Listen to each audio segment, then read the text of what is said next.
Friends నమస్తే, welcome to Varalakshmi పొదరిల్లు. ఈ Sunday అయితే మేమైతే రామచంద్ర మిషన్కి అయితే వెళ్ళాము, ధ్యాన కేంద్రానికండి.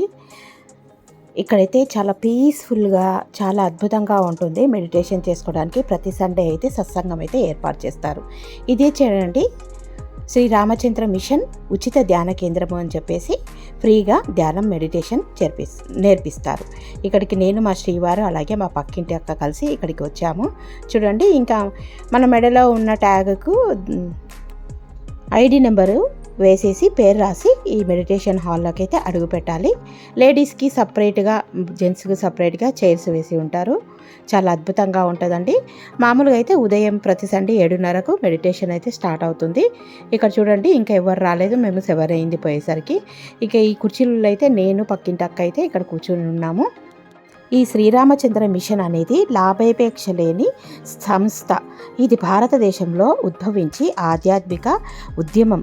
ఇది సహజ్ మార్గ్ లేదా హృదయపూర్వక ధ్యానం అనే సాధనను బోధిస్తుంది. రామచంద్ర మిషన్ని 1947లో ఉత్తరప్రదేశ్లోని షాజహాన్పూర్కు చెందిన రామచంద్ర నమోదు చేశారు. ఈ మిషన్ ప్రస్తుత ప్రధాన కార్యాలయము హైదరాబాదు, తెలంగాణ సమీపంలోని కన్హా శాంతివనం, కన్హా గ్రామం, రంగారెడ్డి జిల్లాలో ఉంది.